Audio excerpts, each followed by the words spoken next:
Welcome to the Broken Agenda podcast, sponsored by Laughing Rock Technology. Looks like I'm that good. All right, are we ready to go? Yeah, ready. What's up, everybody? It is podcast time. What is the date today? The 26th, January 26th. This is episode 23, and today, against my better judgment, against all of our better judgment, we're talking about social media. Now, I'm going to preface this by saying I don't think anybody talking to you today even likes social media or really prefers to use it in any way, shape, or form. And some of us might even consider it the downfall of society. But a lot of people are on it, and it seems like it's not going anywhere, so we might as well have a conversation about it. So to my left is Jimmy Klopp. To my right is Tyler McCulley. I am Craig Stoneha, and I don't know, guys. Where do you want to start on this one? Because this is a topic that I am not excited about. How about we start with what is social media?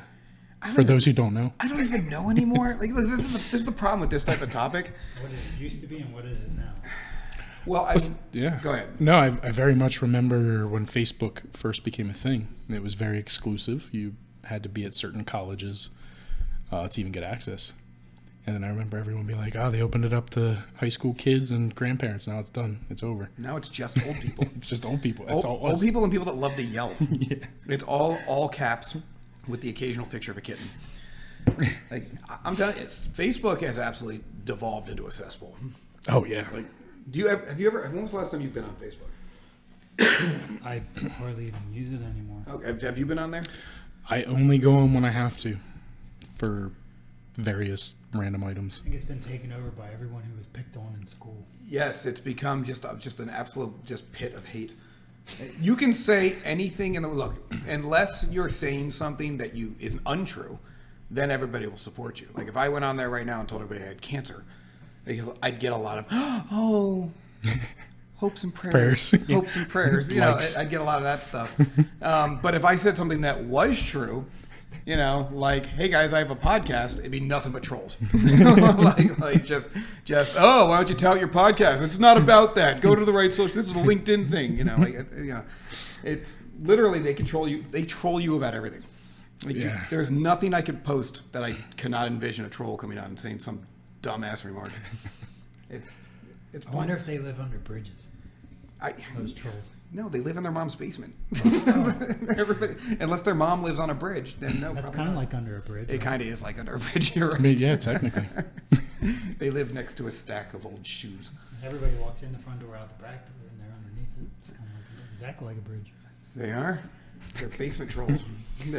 Yes, they are. So, all right. So we're probably not going to get too deep into Facebook because obviously none of us, we've all given up on it. I mean, so the original concept behind Facebook was basically just to have an open forum for discussion on anything you want. Yeah, it was a networking tool. Yeah, get in touch with people, contact people you know, meet new people you don't know, have conversations that matter, and expand your human connections. And you still kind of do that. Except it's just a lot of caps and smiley faces now. Yeah, I would say I can't think of a single person in my life that came there because of social media. I have lost some people in my life because of social media. And we'll get into that later, I guess. But Dude, so I remember when Facebook first came out, it was actually pretty cool. It was fun. It actually wasn't bad in the beginning. No, like when you first Not to the OGs, man. Huh? Once we let all you people on, it was over. It was done at that point. You can't say you people. Yeah, I can. But, oh, okay. You people. What does that mean? You people who, weren't exclusive at the time. Oh, so it's only for you. At the time, like You 2006. and 14 other college kids who are now middle-aged men. Right now. I remember everyone would like refresh. Are they going to let our school in? Are they letting our school in? Well, I was in MySpace early. I mean, I was too, but I mean, does that? And it still wasn't cool. I think I started on it was called College Book because they let LVC in, and then Facebook finally came around and everybody jumped on board. Nah, it was pretty cool in the beginning. I connected with all my military friends. Oh, nice. Facebook See, came out. and that was all my the military purpose. friends jumped on, and then it was like, and we'd be on there playing Mafia games and Mafia Wars. Yeah, Dude, I set up my Mafia Wars, and I go back in there. I've got like trillions of dollars because all I did was buy real estate. Oh, nice. Yeah, I went in there. I committed a couple crimes at first. I was like, well, why? I don't need to do that. And I started buying all the real estate. And now it's like, I'm waiting for that money to turn crypto. That's on the internet. They call them dumb. So I'm hoping that they'll convert that over. You'll have like 4 billion NFTs from Mafia Wars. Nice. I have like $100 trillion in Mafia I Wars. never did that. I never played the social media games like Farmville and all that stuff. I was just say I chose the simple life and went Farmville instead Did of you? Mafia Wars. Yeah, just tended to my garden. I never did any of them. And I also realized something about myself through social media, which is if I don't see you physically on a regular basis, I don't care what you're doing. And I don't mean that in a negative way. Like I'm not like hating on people, but like I don't necessarily, if I don't know your kids, care what your kids are doing. Like they're going to college, but millions of kids are going to college. See, but that'd probably be why you don't You're so like social unique. media. You're probably right. I don't Because I don't give a damn. If people I haven't seen in 20 years, it's great that you're still around, but I don't really care what your pet did today. No. Like, And see, then I'm the guy like, yo, Tyler, what's up, man? Talked to you for 20 years. He's like, damn it, who's this guy? Gets a high bet. It's Tyler. He just see, blocked. this is exactly, exactly what I'm talking about. These people just come out of the woodwork. They didn't talk to the guy for 20 years. He's got a lot of balls saying hi to me after 20 years. I just had a guy do that to me yesterday. It was I hadn't seen Gary Hagee. Oh, yeah? I hadn't seen that dude in probably, 10, 15 years? Now the Bluey Facebook messages me. He's got nothing to say. It's just, hi. And I'm like, hey, Gary. And I was like, long time. And he's like, what you up to? I'm like, I don't know where this is going. I'm like, just same old, like, what do you want me to say to that? Like, you want me to tell you everything that's happened in the last 15 years? Because that's going to take a while. Well, So, you should have nothing. said, when he said hi, you said, no, you?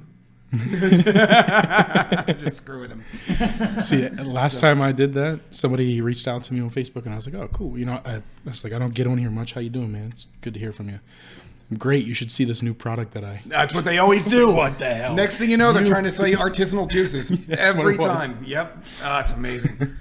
I got it's Mona V. Mona V. I've had a guy Got this awesome juice. He's got the juice. be like, yeah, I get it. You're into a pyramid scheme. I don't want anything to do with your, Mona what do they V's call really it? good. Vertical marketing? Yeah, vertical marketing. Yeah. Mona marketing. V is really good, though. Did you ever have it? I have had it because I had a guy sell it to me on Facebook. I felt guilty and I bought 3 bottles. Well, And it was delicious. Yeah, I got it.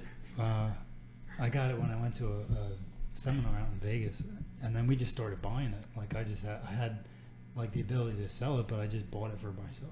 I Okay. never sold it to anybody. Hey, nothing wrong. I buy Shakeology. I hear you. What's Shakeology? It's like, another pyramid scheme. yeah, it's like it's a milkshake that theoretically is good for you, but it's probably not.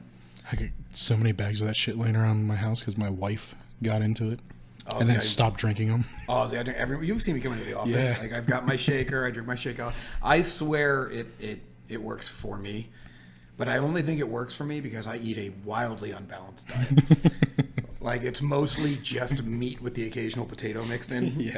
So there's no vegetables there. So I need some sort of source of the other nutrients, or else I'm just going to turn into a slab of ham. So, but anyway, but we're getting a little off topic Yeah, here. I was just about to say. Yeah. Reel it back. Yeah. So, but all right. So Facebook. So yeah. I mean, but what I would say is Facebook is kind of the last of the general market social medias. I mean, that's kind of like anybody can just go on. Everybody's kind of there.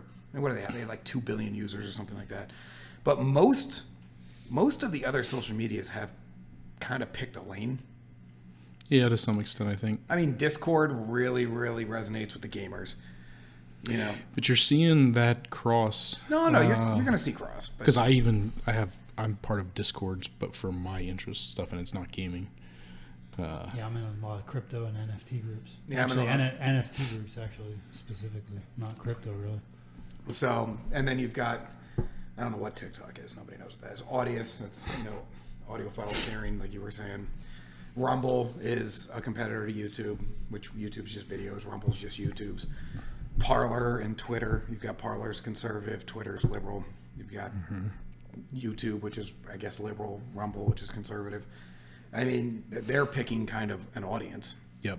They're providing anything, but we're catering it to somebody that's on the conservative side or on the liberal side. I don't know. I mean, but there's so many of them now. I mean, I had a website. You can even pull it up now if you have it up there, Jimmy. But there was a website I just found where it just listed the 103 social media sites you must know for 2022, which is a ridiculous concept to me that you must know them, that you have to be involved with 103 social media sites. But I mean, it was a list of, and the amount of them I didn't know was astounding. I mean, everybody seems to have a social media site anymore. So yeah, I mean, it's even businesses are doing their own social media marketing sites. Well, in some ways, even small businesses, they use Teams and they use Slack and everything else to set up their own chat environments, which kind of becomes an internal social site. Yeah. They're posting memes. I say Microsoft had Yammer for a while, right? Yeah, that was it terrible. Yammer? Yeah, it was. Ugh. They shut it down now, right? It's gone. I think so. Well, I mean, there was Google Circles, Google Plus. Plus, I mean, that thing was a joke. I paid for early entry to that. Did you really? Yeah. It was only like $1, but still. Well, the problem with Google is they never finish anything. Yeah, they destroy everything. They Everything. build something wonderful and then they kill it. And then they get bored and they move on. And it's like, this is half done. Like, this is awesome. And they're like, yeah, well, that was so 2021. We're moving on. Yeah, I don't trust anything Google does. And then you've got, like, all right, so if we're not going to call Discord a gaming, which I guess it isn't, but then definitely the Xbox and the PSN networks are clearly social media sites that are focused exclusively on gaming for the most part. So, I mean, you've got audio social medias, you've got text-based, you've got meme-based, you've got, the TikToks and the, what's the Pinterest? No, Pinterest is photos. What's the other video one? Not Spotify. Snapchat? That's the one. Snapchat and TikTok, and those are like video clips. Snapchat's a video? Yeah. Yep. Is it? Yeah. I don't really use Snapchat. That's the one with all the You're- filters. You're not allowed to use Snapchat. You're over the age of 17. Yeah, that's the kids' site. Yeah, they immediately They block get yelled you. at me. They saw it on my phone. Why do you have this? Dad, why do you have Snapchat? Well, did you ever hear of a Finsta? I thought maybe you guys would connect me. No, Dad, we're not connecting to you. Have you heard of Finsta accounts? No. All right, so what they're doing is because they don't want you on their Snapchat or on their Instagram or anything else. So what they do is they create Finstas on all their different social media. So they'll have 2 Instagram accounts. They'll have the one that's their real Instagram account with all their friends on it, where they're 16 years old smoking weed and drinking and making out with boys. And then they'll have their Finsta, which is their fake Instagram account, which is the one they give to all their family members, which has pictures of them at church or doing volunteer work with children and wearing sundresses, and this is their Finsta account, and they'll update it regularly just to uphold the image that they're not a complete deviant. Yeah, I think that Jeffrey Dahmer had one. And what's his name? Epstein. They both had those. Jesus. That might have been the funniest moment ever. I think that Jeffrey Dahmer had it. That Jeffrey Dahmer guy. He's way back. He's too old for that. Isn't he? No, that was perfect. That was freaking perfect. That's the only thing you could have done better is to add the word "the" in front of it. Like, didn't that Jeffrey Dahmer have the Finstas? Then he'd officially be a 90-year-old man. All right. So, did you want me? Do you want to look at this list? I mean, we can pull it up real quick. Scroll down further. That's not the list. Okay. That's just a whole bunch of ticker stuff going on. But yeah, I mean, the list, some of these, I would be shocked if there's even a single person that ever watches this podcast. Looks But like it was, our screen. What do we got here? Jimmy broke the tech. Well, that's all right. We just Yeah, I can fix it. It's just displaying the wrong one. Yeah, so that's all right. But regardless, we've got stuff like Vero, we've got stuff like MeWe, like W2 Social, WT Social 2, Libri. Oh. I mean, the list goes on. There seems to be What is Triller? a virtual endless list of social media sites. But my big problem, and I know I opened this with being super negative on social media, down, Jimmy. But my big problem, there it is. My big problem with social media is that, I'm just going to read more on that. There's one called Caffeine there. House Party sounds fun. I'm not going to lie. I'd get on that one. I think, like you said, I don't know if you said it earlier, but like what's happening now, social media is going away from being these big melting pots where everything's just going to be like more specialized now. Kind of like Reddit groups. And they become echo chambers. Social media now is sort of breaking up now and going into where that way you don't have to hear. Well, the problem is the whole reason I liked social media in the beginning was diversity of thought. And you lose diversity of thought when you're in an echo chamber. And if we're going to keep specializing, you're going to have nothing but echo chambers. You'll only hang out with people that already think the same things you think, which completely inhibits academic growth, at least on social media. Right, but isn't that a reflection of the real world? I mean, to a degree. Yeah. But at the same time, then why don't you just go get some real friends? Because it's easier to just hit add friend. You can have an avatar now, and you can look however you want. I like how I look. I'm a damn gorgeous man. I think so.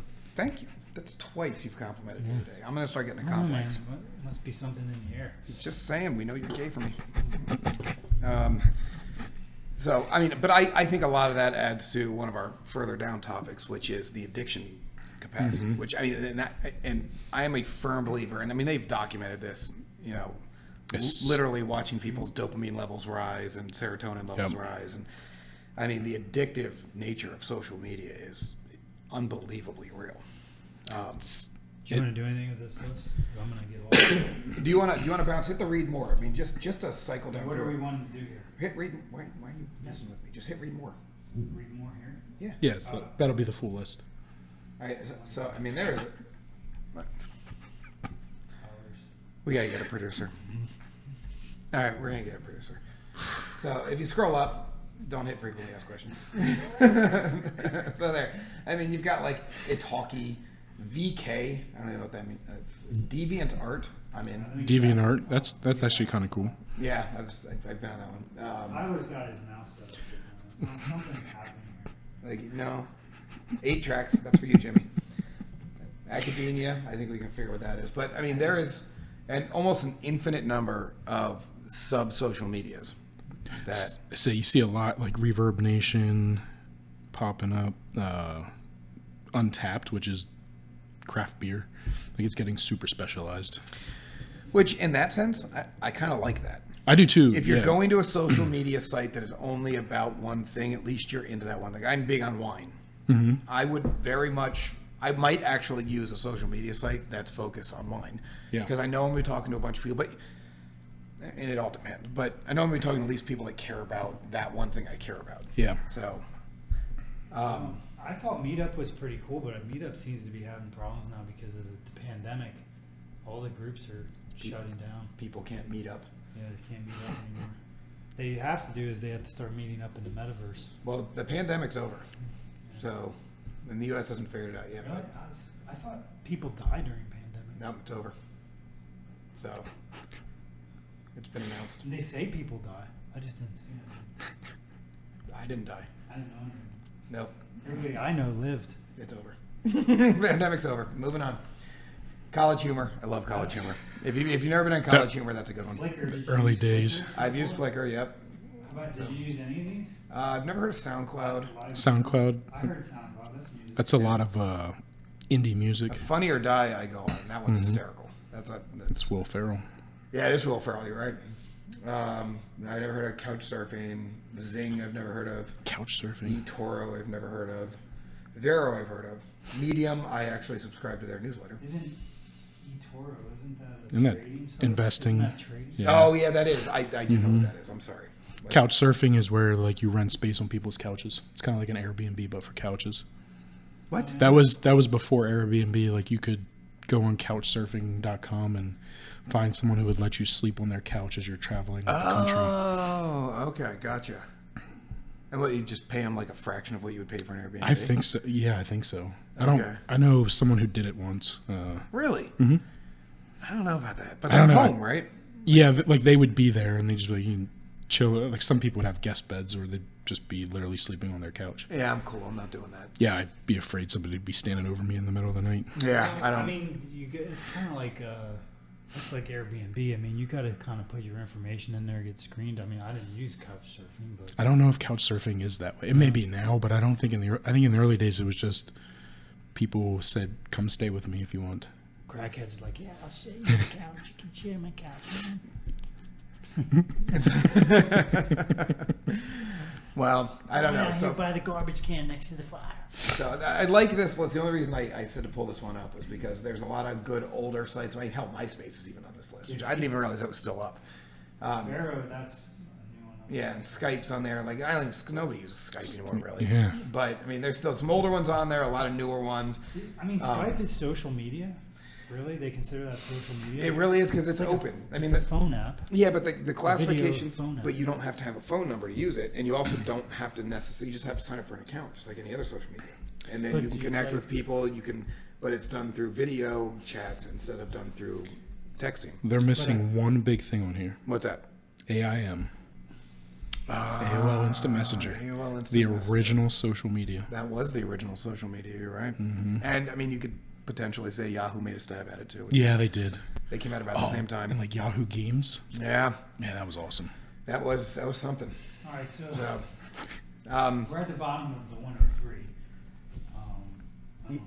no, that's good enough. I mean, WT Social. I mean, WT Social, that's Wikipedia, right? That's Wikipedia's new one. Yeah. So, and which I could see that being decent. don't I know. tried it just to see because I figured I like Wikipedia, but I never got into it. See, I like Wikipedia too. People love to bash Wikipedia, and I don't get it. Oh, I love Wikipedia. I don't know. People say that it's just a bunch of anybody can make changes to it, so it's obviously wrong. But I mean, there was an independent study done on Wikipedia probably about 5 years ago where they compared. They randomly had people. They picked like something like 20 different disciplines of science, technology, and everything else. Found specialists in it, and had each specialist put together a list of topics they wanted to explore, and then they had independent people go out and fact check Wikipedia on all of those topics. It came out to be something like 283 topics against Encyclopedia Britannica. And they did it by errors per page. And Encyclopedia Britannica had like 8 or 9 errors per page was their average. Wikipedia had like 4 to 5. Yeah. It was like twice as accurate as Encyclopedia Britannica, but if you tell somebody that your information came from Encyclopedia Britannica, they'll believe you immediately. If you tell them it came from Wikipedia, they'll go, yeah, what? It's Wikipedia. Yeah. There's this stigma to it, but the difference is, I put fake stuff on Wikipedia all the time. It cleaned up like that. Like that, instantly. Like I generally, I've called my buddies' names and put it on web pages. I've made up alternate definitions for words and put them on pages. You know, I recreated the history of Henry VIII once and put it up on Wikipedia's page. And within an hour, it's completely cleaned up. And what people don't realize is the process. So you have contributors, but you have anybody can contribute, but then you have experts in every field. That the second anything in their field gets updated, they all those experts get notified, and they all fact check what was updated, and they have the ability to immediately edit and clean. And these guys and gals take their job very seriously. Yeah. Like they do not screw around. So you've got a lot of college professors and everything else. So Wikipedia is considered a social media. No, No, it's Wikipedia is Wikipedia. not, but WT is, which is their social media site. WT is. It's like WT.social. Yeah. WT.social. I think that's what it is. Something like that, So, I mean, I don't know. I'm a big Wikipedia fan. Sounds like you are. too. Yeah. I think a lot of the stigma around Wikipedia comes from academia, early days academia. Like I remember being in college and they'd be like, do not Can't use use Wikipedia. Wikipedia. Yeah. And I'd use Wikipedia and nobody ever called it out. No, I would use Wikipedia and then say I got it from the encyclopedia. Yeah. Well, I'd go to the sources and be like, I got it from here. Yeah, exactly. Yeah. So I went to WT Social, but you've got to log in and set. Yeah, you got to register and So stuff. we're not going to really show that on the video, but so what is WT Social? It's just Wikipedia's social media site. So a bunch of nerds like us can go on and talk about nerd stuff. It's kind of like Reddit. It's broken into various interests and stuff. So if you're into history, there's like a history social thing or something like that. And you curate your own content. So It's really not worth looking it's at. just another social media Yeah. site. I know it's just focused on Wikipedia. Mm-hmm. So I really want to have a conversation though about the mental health aspects of social media. Yeah. Like this is a big thing for me. And I don't know. I mean, I've got stories. I bet everybody has a story at this point of somebody who's either lost their identity to social media or completely blown up their real life because of social media. I mean, I got a buddy who I don't even talk to him anymore. This is sad. He was a golf buddy of mine. He had lost all perspective between the real world and social media, and he was a nice guy, and I genuinely liked him. But he would go on social media, and he was on there 24/7. He would take breaks at work to go out and check his phone, like he was constantly posting. And he would say the most horrific, vile things.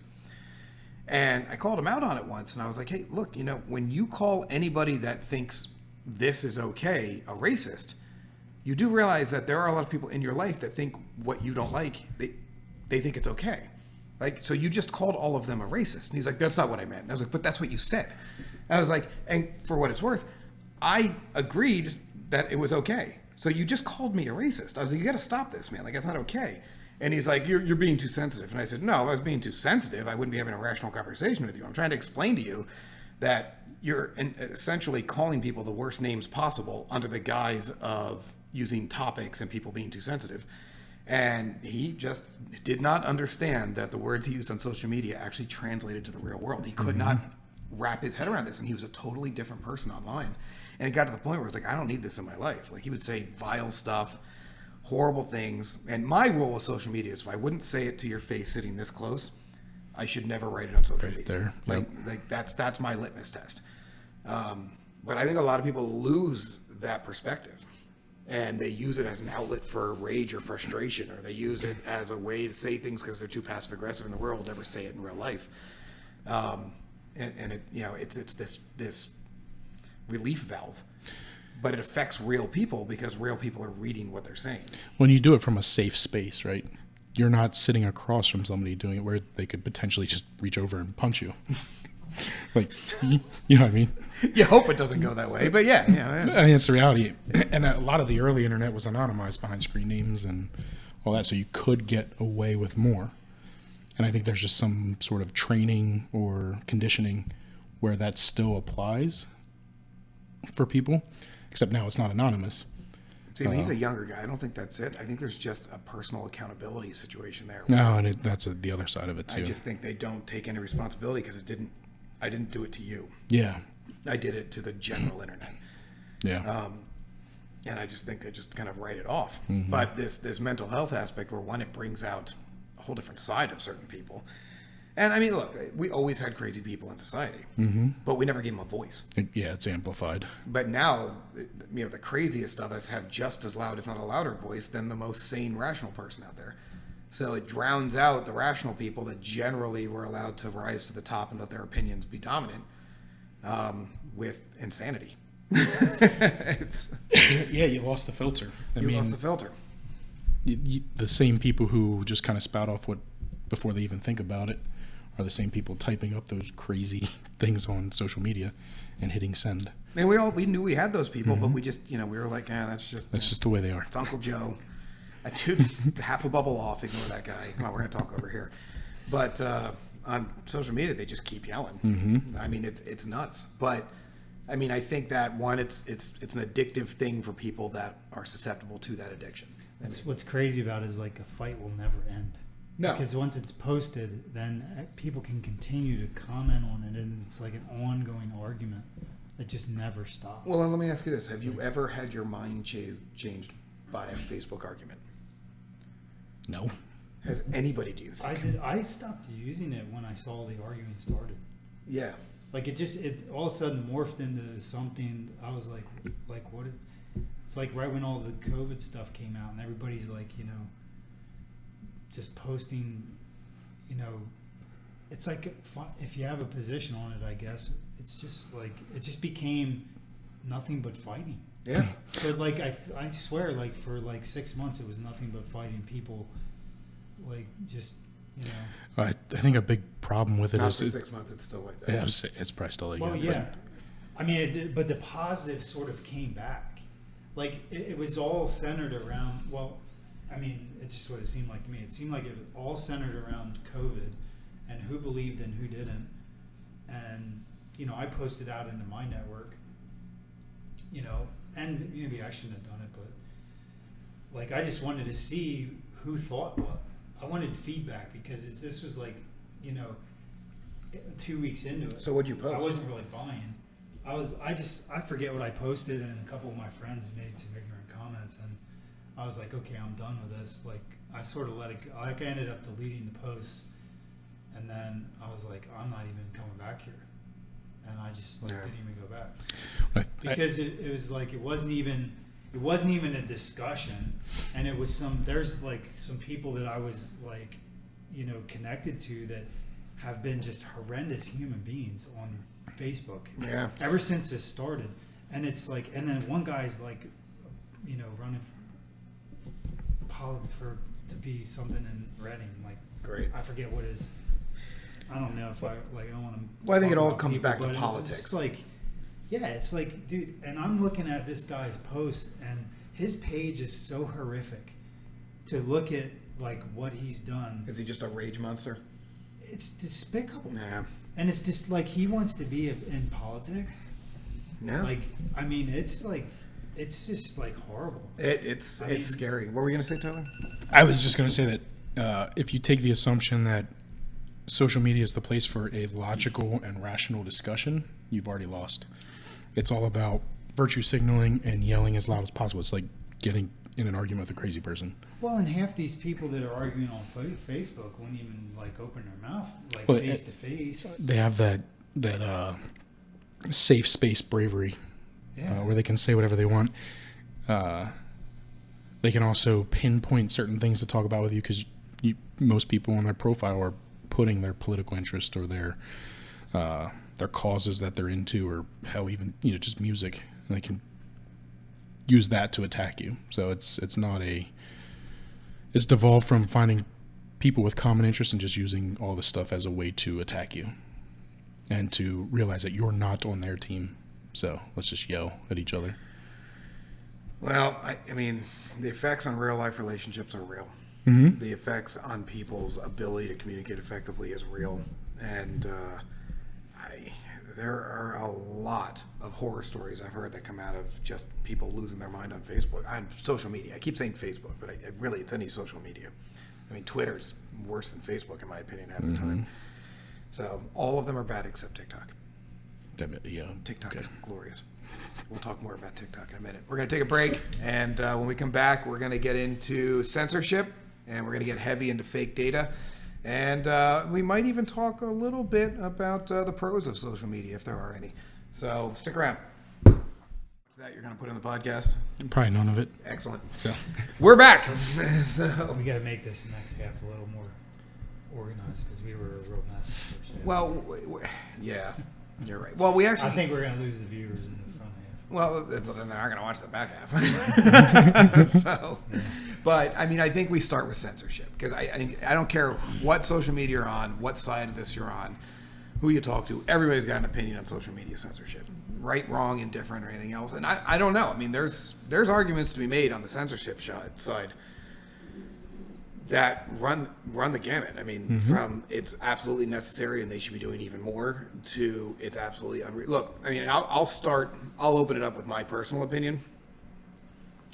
The internet is the only reason social media would work in any way, shape, or form in a functional environment is if it's not censored, in my opinion. Like you can't have Big Brother sitting there saying no. Now that's it. Threats of violence. There are certain things that everybody agrees on is not okay. But even still, I don't think the social media sites should be censoring threats of violence. I think their terms of service should say if you're making threats of violence, we have an agreement with law enforcement and we will report you. And assault is assault. It doesn't matter if it happens on a computer or if it happens in person. But look, if you're in a town. Let's say you're at a town hall and you're listening to speakers speak and somebody makes a threat, the person on stage doesn't come down and carry you out of the building. The police come from the back and carry you out of the building. They're not self-enforcing the rules of that town hall, but they have security. They work with law enforcement and it does get enforced. And the rules of society don't change just because you're on the internet. There's absolutely no reason that they should be deleting your posts or silencing people off of arbitrary metrics. If you're breaking the law enforcement should be notified and action should be taken. If you're not breaking the law, then it's protected speech. Well, and that's kind of the end of it. Here's where I think there's a problem where, so you got Facebook across multiple countries, right? And then what might be a law in one country isn't a law in the other country. Yeah, but they don't run it as a singular entity. There are some, horrendous things that are happening on Facebook that, did you ever hear, we might have talked about this before, how they had those people that get shut in a room and they got to scroll through Facebook pages, when they find a bad page and they got to scroll through and they got to look at, people are doing crazy stuff on Facebook, and especially in, private pages. there was a group of kids that were killing animals, and people were putting in posts like what to do next, and so they were just like doing all this horrific stuff to animals, and ended up getting, I think it got shut down, or I can't remember the exact details of how it all rolled out, but I mean, it was like there's some pretty bad. But then in some places they just don't have. I mean, I saw a Facebook post where they shot Iraqi soldiers. They did an execution line. Look, here's the thing. Facebook runs in these countries as its own entity in each country. Like Facebook.uk is the British version of Facebook. It has its own set of rules based on UK rules. Do you think China's Facebook is the exact same amount of censorship as the U.S.? No, of course not. It's heavily censored. Absolutely. The Chinese government has a very specific set of rules that they must follow. So they're already working with the local government with every single one of these. And they know where you are. Your geolocator and your IP addresses and everything else tell them whether or not you're within the region of that particular country. And again, here's my thing. We cannot push our morals onto every other country in the world. I mean, we could try, but that's wrong. So let me give you an example. All right. I have a Facebook group of farmers who are all talking about how to best slaughter cows. Now that's killing animals. And that is absolutely all about death and murder and blood and everything else. But they're farmers. This is their job. They raise cattle, they slaughter cattle, and they're talking about their job and how they do it and how the best way to do it, the most humane way to do it, and everything else is. To them, that is perfectly fine. To the group next to them, which is run by a bunch of PETA people, that is the worst crime in humanity, and all of them should be murdered and thrown into a hole. All right? Your personal feelings cannot come into this, or else we run into an endless loop of rotating ethics. This has to be about, is it illegal to slaughter cattle? Well, no, not if you are properly licensed and this is what you do for a living, then you're perfectly fine to have this conversation. And the PETA people can get upset. They can say stuff. They can say horrible things. We have that right in America to say horrible things. What they can't do is threaten those farmers' lives. They can't organize terroristic acts. Like, those are illegal activities. And likewise, the farmers can't threaten to retaliate against the PETA people, because that's personal harm, that's assault. Like, at a certain point, like, murdering animals feels like the type of thing that we can all agree is wrong, but it's not. We all eat meat. Animals are getting murdered every minute, every second, all the time in order to fill your supermarket shelves. So we put these arbitrary rules in place, like how cute does the animal have to be before you consider it a crime? Like, at the end of the day, arbitrarily murdering animals is a crime. All right, you can't just go out and just choke puppies. Like, so if you find a site like that, you should report it. But killing animals in general is not a crime. It depends. It all depends. So you've got to rely on a single metric, and that metric should be the law. It's the whole reason we have it. And if our society decides, or even a state decides, that it is illegal to butcher animals, which that conversation has come up in certain states, then fine. Then in your state, you can't have that conversation anymore. So, but other countries, strangling a kitten in the street is not a crime. I mean, doesn't a lot of the censorship stem from civil liabilities and being the platform that allowed some of these people, like exposing the business to a lawsuit? Exposing what business? You mean like Facebook? Facebook could potentially be sued depending on. I don't have a good. First of all, there's two components there which are worth talking about. One is they only have civil liability because they took on the mantle of censor. If they just said, we don't get involved in the censorship process, we just report stuff to law enforcement, then they wouldn't have any liability because they are just a platform. The second thing is most of the big tech social media platforms are protected under, I forget which law, I forget which the statute is, but it's the same statute that is used to protect the paper makers for newspapers. Okay. They are not content creators, they are platform providers, which is not true anymore because they are creating content. Mm-hmm. So we have a messed up system right now where we have organizations that are inserting themselves in the conversation. They are censoring. If anything, by censoring, you actually do make yourself liable, because now if you don't censor something, it's on you. The platform should not be censoring at all. In fact, nobody should be censoring at all. Free speech is free for a reason. Censorship is wrong in every form. It should be a matter of legality. Now, I like the way Reddit does it. Reddit allows you to create your own subreddit, and then you create your own rules. So in your PETA subreddit, if you talk about killing animals in this subreddit, you have violated our terms and we can throw you out.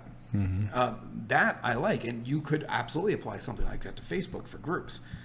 But allow people to not have objectionable content. But what we've done is we've blurred the lines between personally objectionable content and things that truly should be censored.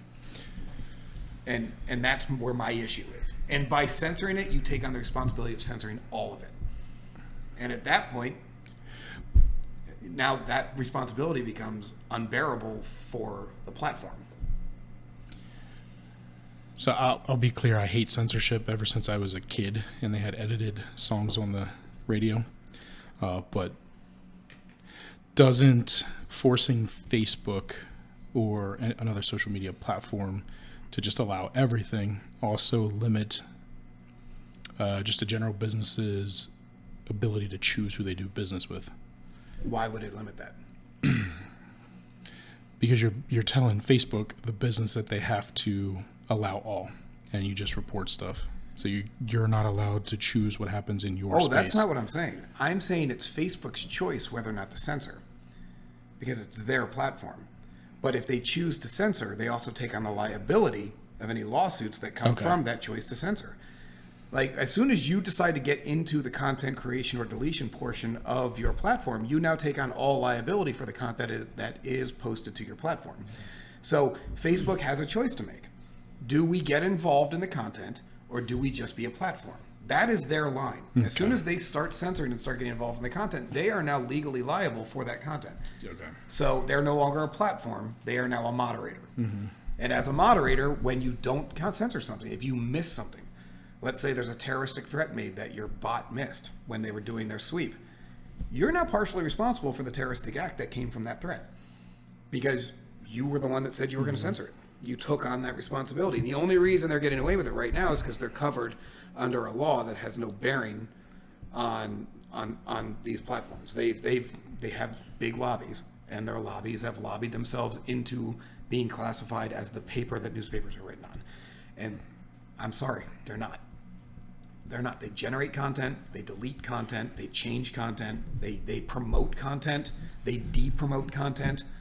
And this is not, you are not a platform anymore. You are now actively engaged in the process. And that is a very different content. Look, I steamrolled you a little bit there, and I apologize. No, if you're good. Disagree with me. No. I 100% respect that, but I feel pretty strongly about this. It's the whole thing is messed up.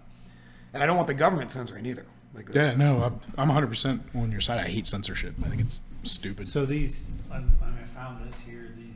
These two assembly bills. This is from Wisconsin Public Radio. Can you flip over and share flip that? The screen. Yeah, well, this wouldn't be there. So there's a federal, and let me see if I can find it. There is the federal statute that they fall under. I'll find it for you. You go ahead. I'm going to find it while you talk. It's Assembly Bill 589, which prevents the censorship of media enterprises based on content of their publication to broadcast. So, I mean, something's going on where they're basically, like, people would have the right to sue if they censor their content. And then this Assembly Bill 530 is addressing. Now you're talking about state assembly laws, right? Well, is this just Wisconsin? This is out of their radio. Yeah. See, I think in the federally it's Section 230. Section 230. I think is what. Communications Decency Act. Yeah, this is it. Section 230 of the Communications Decency Act. So this is where basically you're kind of insulating platforms from liability for things that third parties say. So, or do, like, if you let third parties use your platform, you're insulated from any liability. I actually agree with that. I absolutely do. Again, like I just said, the problem with that is once you start getting involved with deciding what can and can't go up there, and once you start changing what can and can't go up there, and when you start, at that point, you're no longer just a platform. You don't qualify as a platform any longer. You're now a content creator. You are now, basically a publisher of content. And these third parties, you're now, colluding with them on content. So this doesn't really apply. Section 230 no longer applies to most of these. Like Twitter is banning people and censoring people and choosing what can and can't be said. And the worst part about this is YouTube is doing it all the time. Facebook is very guilty of it. What we're finding now is that a lot of the stuff they've been banning, especially, COVID's been a perfect example. A lot of the stuff they've been banning over the last year and a half, 2 years, has turned out to be true. So they've banned legitimate information because it was unpopular. But there's no repercussions here to this. It just became negative misinformation, where the lack of information hurt everybody. COVID, there's a huge gap here where we have absolutely no treatment plans for COVID. And the reason why is because if you talked about anything other than getting vaccinated, you got blocked. You got shut down, you got blocked. Treatment plans don't exist. If you go to the hospital and you have COVID, they send you home with aspirin and say, let us know if it gets worse. Well, the problem is COVID is not a singular sickness. It is multiple sicknesses, and nobody dies from COVID. COVID lasts about a week, and it makes you sick. What generally is causing the deaths from COVID is the immunoresponse you get after you're sick from COVID. And that immunoresponse is what leads to pulmonary issues, and it leads to hospitalizations and the reason to be intubated and put on a ventilator and all that other stuff. Early treatment. How many times do you hear people say, no, you have cancer, but we want to wait until it gets to stage 4? That's true. That's a terrible argument. Early treatment is the key for nearly any sickness. I can't think of a single sickness where waiting is better than dealing with it. And we haven't had a conversation for 2 years through this pandemic that has not been decried as horrific, dealing with treatment. It has all been about either vaccination or non-vaccination. So this whole thing just makes me think, really, where was censorship in the past? Because the only reason censorship is really in the forefront now is because everybody has the ability to express their thoughts on the platforms that everyone can access. Whereas in the past, we were all subject to whatever the news or media outlets decided. So in some ways, censorship, we were censored out of the gate, Censorship has been around since at least the who was first printed book. What It's the always media been. company The church Yeah, was big. Everybody has censored who something. censored the information that was coming, all these years prior to social media? How did they handle, because it was it's on the news. Here's the information, and that was the impression I think that our society had, was that we get our information from the news, and that the news is giving us all the information. Well, there was a or at different least the majority environment of it. then. The accuracy was considered more paramount because you had limited exposure. So you might get 1 to 2 hours of news time per day to tell the stories that happened all over the world. So you've got to make sure you've got good stories. You got to make sure your facts are right, and you got to make sure that you do it in a succinct and straightforward manner, because you didn't have a 24-hour news cycle. So there was a huge push on that, and you had time to develop a story because you only had to fill an hour or two. You had like nightly news. That was it for an hour. So you developed your story, you checked your resources, you did all the work, and it became a job. And then once the story was ready, you released it, and bang, and accuracy became everything because you had this short window to communicate with people. This all started falling apart with the advent of the 24-hour news cycle. So as soon as CNN, Fox News, MSNBC, all of these 24-hour news channels popped up, now you've got 24 hours worth of time to cover. You've got to constantly be talking, and you've got to be inventing news when there is no news, and you've got to be telling people stuff even when you have nothing to say. Or giving, just giving news when you don't really necessarily have all the facts. Exactly. Well, that's a big thing. It's just probably release the the worst. headline, more to come. Yeah, and then it becomes, how fast can I get it out? Not is it accurate, not I have time to investigate this. Get a crew down there now. Get a crew out there. Exactly. And then the I don't internet. care. Find something. But at least then it was still mildly accurate, and then the internet showed up. And now it wasn't just a couple of news stations competing to get the news story out first.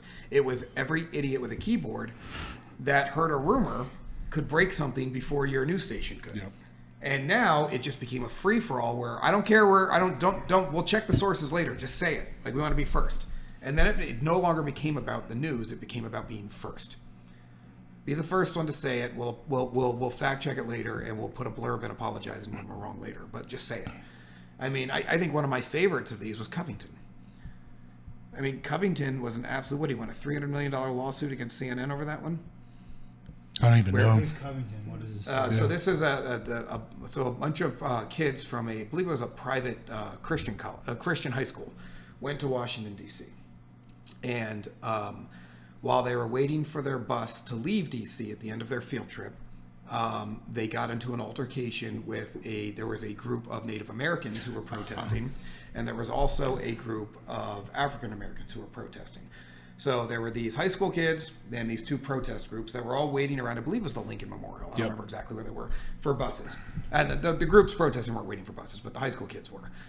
There was an altercation, and the leader of the high school kids got into it, and he basically assaulted the Native American, leader of the Native American group, right? And it was bad. It was not good. And they had kids with Trump hats on, and it was bad. Well, the actual story comes out, and CNN blasts these kids. Now, these are a bunch of 16, 17-year-old kids, and CNN just, to the point where they had to shut down the school, Covington, because they were getting death threats at the school. People were showing up at the school, throwing stuff at it. They were marching on the school and everything else. What ended up turning out was because people were recording on their phones and they finally got all the information out, the only people that kept it from devolving into a bad situation was the Covington kids. So the protesters on both sides attacked the Covington kids, and they refused to engage. They refused to raise their arms. They stood their ground, and they never said a negative word. They never said anything. They refused to get drawn into it, and they maintained an air of professionalism that I don't know that I would have been able to handle, and ended up leaving without there being any altercation, which clearly the protesters wanted an altercation. But by the time all of that came out, these kids' lives had been destroyed. So, and they ended up winning like a $300 million lawsuit against CNN for slander and defamation and everything else. Dude, I didn't really know anything about that. Oh, it was huge. I forget the kid's name, but the kid. I don't watch the news. The kid's like one of my heroes, but the kid was awesome. Like if you watch the videos, I mean, this guy was literally in his face threatening him, and he never moved. He just stood there and stood his ground. What is it called? Covington High School is all you got to look up. It'll come up. It's one of the biggest stories in the last half a decade. But this was a classic example of get the story out and tell the narrative that you want heard. And assume the narrative is right. These kids are white. There's a Native American group and a black group. These kids have Trump hats on. They must be evil and racist. Clearly, they're the problem. We're pretty sure we know what happened here. They're Catholic students? It was a Catholic school? Yeah. They're like, we know what happened here. Just release the story the way we're pretty sure it happened, and then we'll deal with the facts later.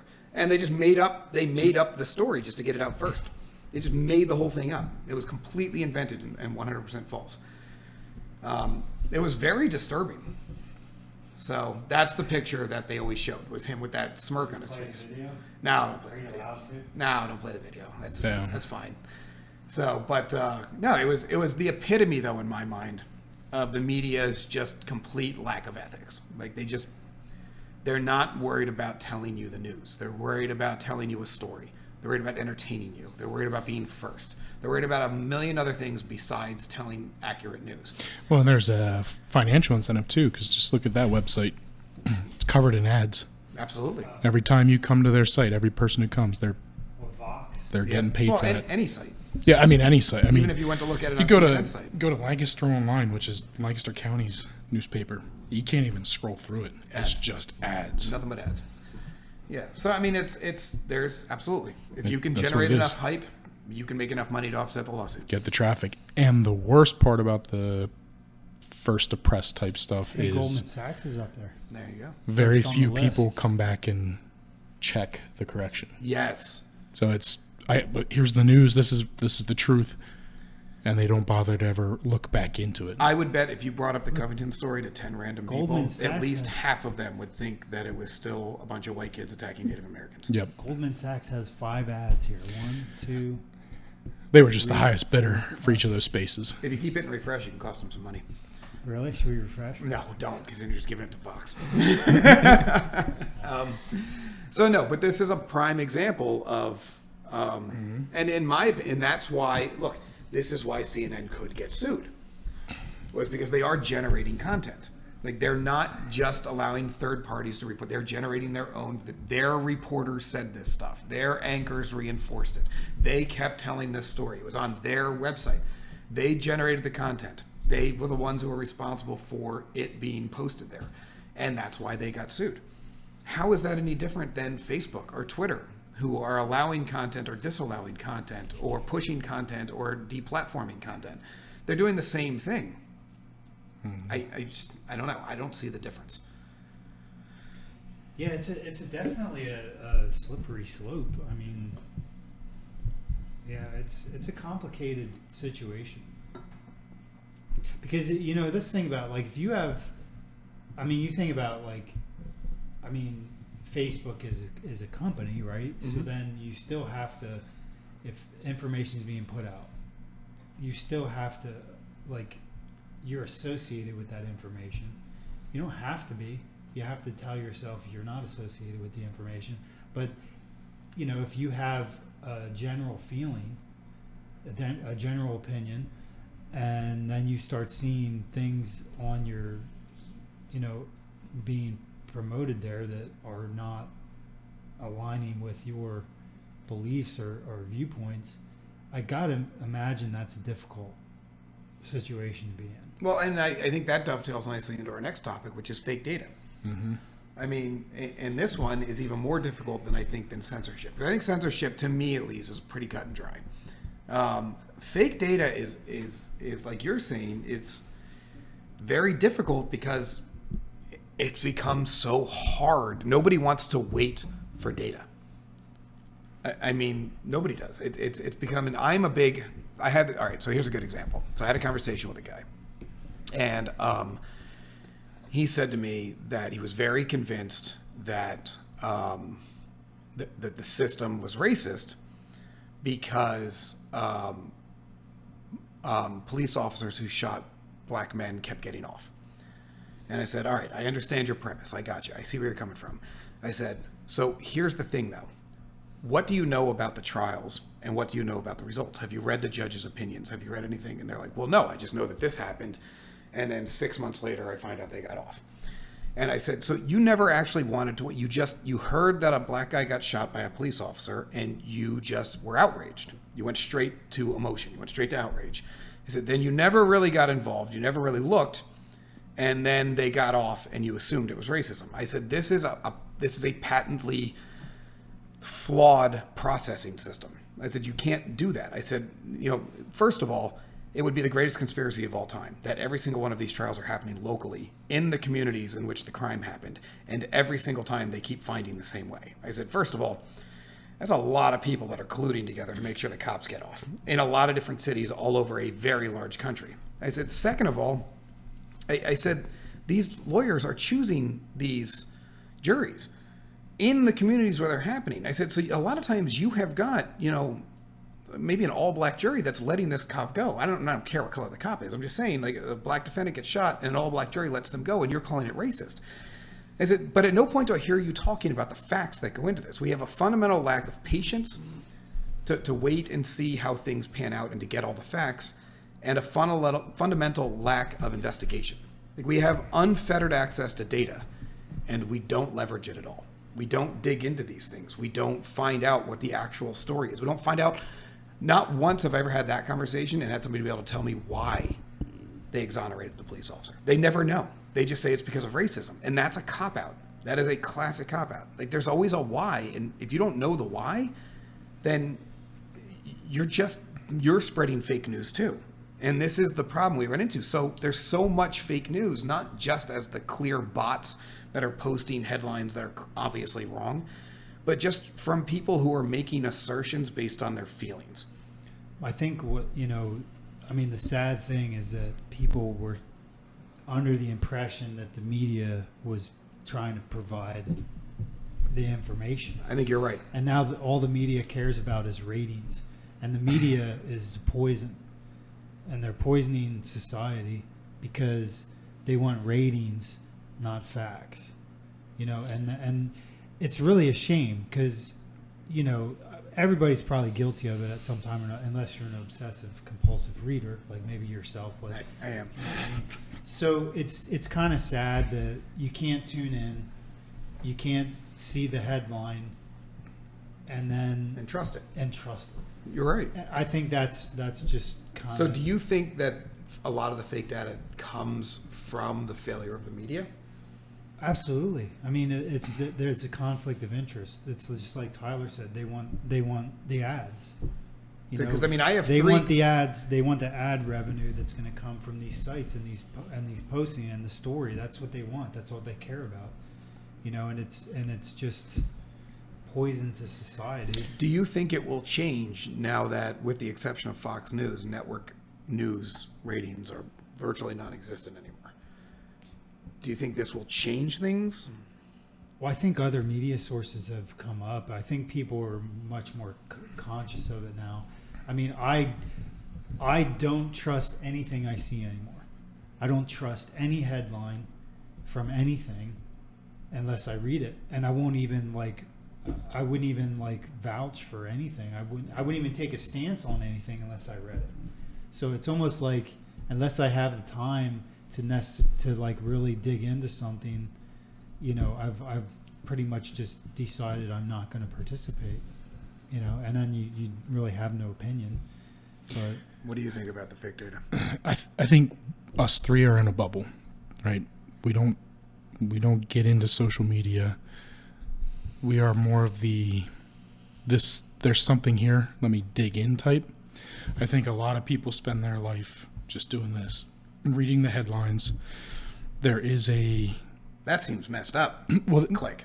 Exactly, and then move on. Yeah, yep. And there is a natural trust with the media because that's where people, I mean, generations of people turned to find out true journalism. You know, you have things like Watergate and all that stuff, exposing things, and there's been a shift in there with the 24-hour news cycle of needing to get people. I mean, money drives it, right?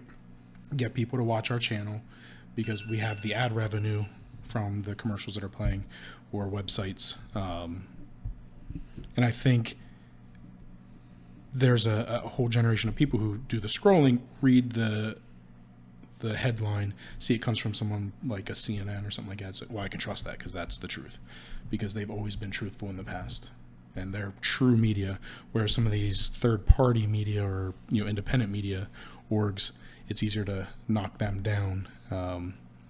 So people don't do it. Whereas if I saw a headline, then it's, well, I can give you a great example. A year or two ago, there was an officer-involved shooting in a local community. That night, there were protests because this officer killed somebody. But in less than 24 hours, the truth came out of what was happening, and the video was released, and you saw that the cop was justified in his actions. Completely justified. Like, not even close. Not even close. Okay. Like, yeah. But there were protests, and there was, people burning down cars and stuff because of this whole situation. And I think it's just, and it was a local news source that had published it, but even that news source is terrible. But people don't want to wait, and they don't take the time to jump in and infer, because I very much heard that headline and said, why, there's got to be more information here. It was just officer kills mentally handicapped person or something, something like it. Not mentally handicapped, but and that was the headline, and that's all the information that there was. Protests started. 24 hours later, the truth had come out. So what had happened. We got to wrap this up. But Yeah. what's your final take on this? Like, how do we get past this? Because a lot of people, I think the three of us all fall into it. I just don't trust social media. No, I feel like the people that are on there are rage monkeys. I feel like the bots are constantly trying to feed me misinformation, and I think the news stories are completely catered to pander to my emotional well-being. Mm-hmm. What's the solution? I don't know, because I've asked myself this thousands of times. It's going to take something catastrophic to break most people from the social media chains. So you think breaking away from social media is the key? Yeah, just disconnect.